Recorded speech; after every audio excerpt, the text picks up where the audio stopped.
He was lonely. He was sad. He was confused. He was lost. Are we rolling? In 3, 2, 1, and action. So we were in conversation with Nishil Mistry, whose latest novel, The Third Eye, has received a great recognition nationwide. And here he is with us in conversation. So, Mr. Mistry, we were stuck at a question that people have developed a general perception about authors, that they really get into the complexities of their surroundings. And that's what makes them stand apart from the crowd. But what is it that your authors really get into when you write your stories? First, I'd like to rephrase your question. It's not the complexities of the surroundings that we look into. It's the simplicity that they possess. Let me give you an example. Sure.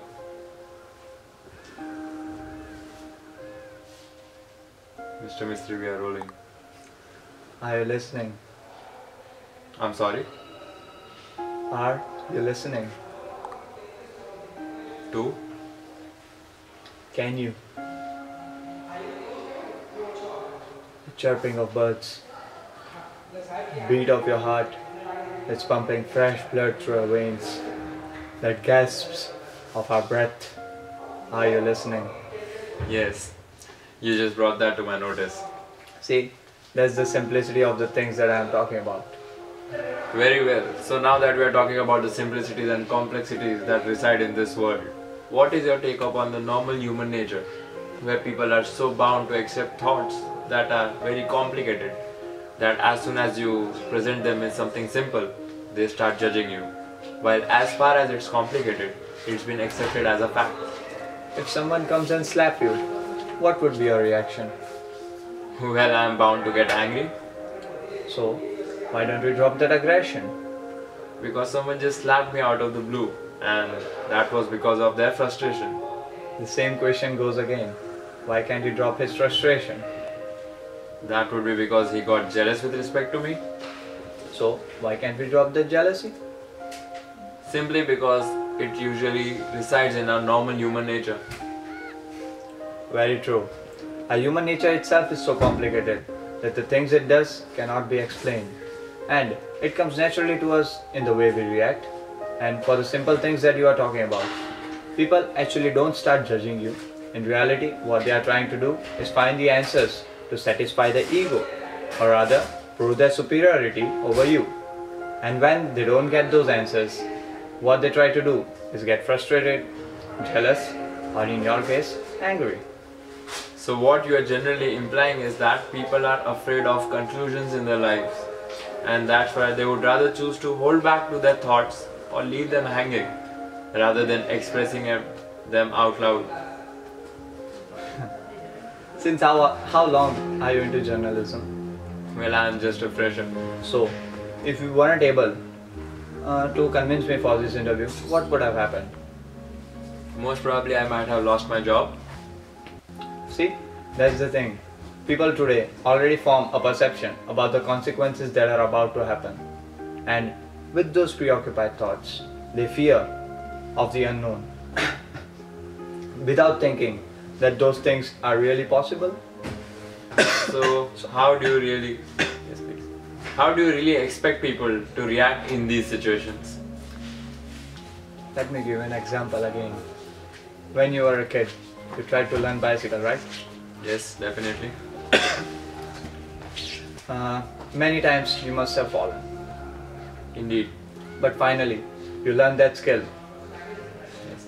See, that's the thing. It depends upon an individual how well he tries. That reminds me of a question or maybe a quote from your book that says that humans are actually preoccupied by their thoughts already, in a way where they are too much worried about the future and regretting a lot upon their past. And in the midst of all this, they actually lose the happiness that they can gain from the very moment that they are actually breathing. What is the idea behind this thought? There is nothing to explain in this statement. The statement itself is very transparent. If your perception towards life is negative, then you would regret that you were born in such conditions. And if it was positive, then you would fear losing it when death comes knocking at your doorstep. So, what I'm trying to say is question the ultimate question of your existence: who am I? And when that question disappears, that's the moment when you'll realize the real essence of life. That's the moment when you'll realize that you are life. And that is when a dewdrop, or rather a small dewdrop of our life, will sink into the vast ocean of cosmos. That is when we reach the state of no mind. Then you realize that ego, anger, hatred, greed are nothing but just your hallucinations. You make life sound too easy. I mean, if life was really that easy as it sounds, why would a human being work so hard to achieve his or her dreams? The earth we live in is being revolving around the sun since millions of years. Has it ever complained or ever tried to say that I won't do it this day? No, that would end up in the extinction of our human race. So we just need to enjoy the work we do, and it even becomes more magical when we are at the center of what we really love. Love. The biggest labyrinth people get lost into. What is love through your eyes? Love for me is unconditional. Love for a human being, love for a friend, love for our Mother Nature. Come with me.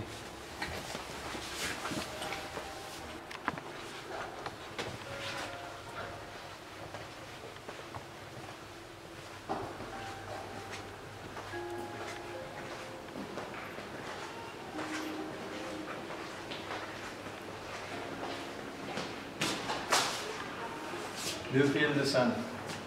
Yes, Have you ever seen a sunflower? indeed. When the sun rises, the sunflower blossoms. But when the sun disappears, the sunflower goes back into the oblivion of its existence. But it never fears, for it trusts the sun that it will rise the next day and breathe the life into it. That is trust, and that comes with pure love. That was actually a great hidden message. That each night is followed by a new sun and a new you, as far as you trust yourself.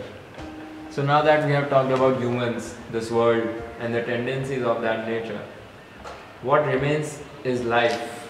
This life that we live and that we desire to live. The life for what we make of it and what we desire to make of it. This life, what is it really? Let me pour you a cup of coffee. Sure.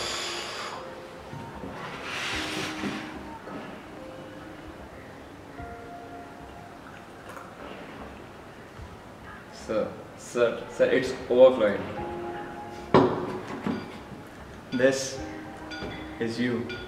This is your ego, hatred, anger overflowing. All you need to do is just empty the cup, and then you'll realize the real bliss of life that we live in.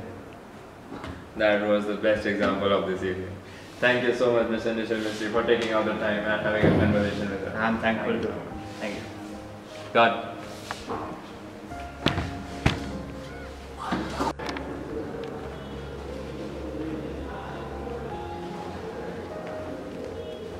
That was really modest of you to drop me by my car. Oh, there's nothing.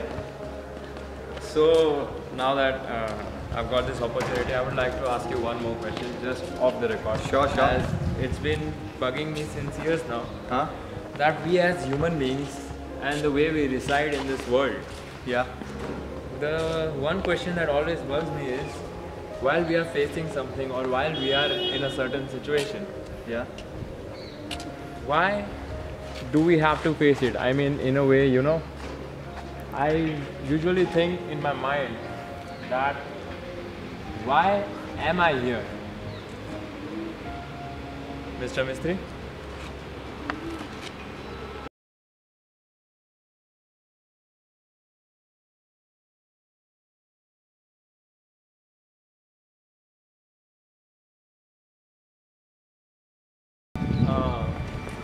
There was this Nishil Mistry who was visiting your college today and I just lost him. Did you see him?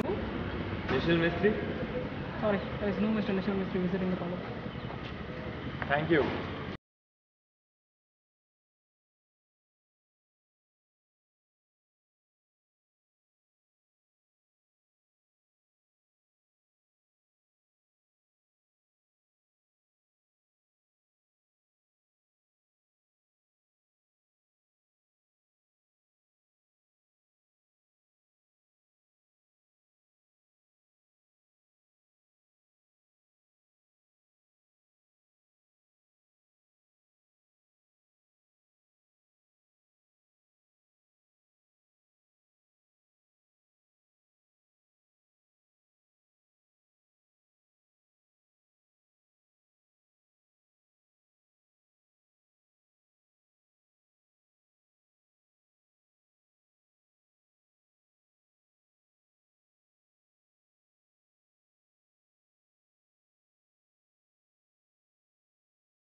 But solitude was something he aspired for.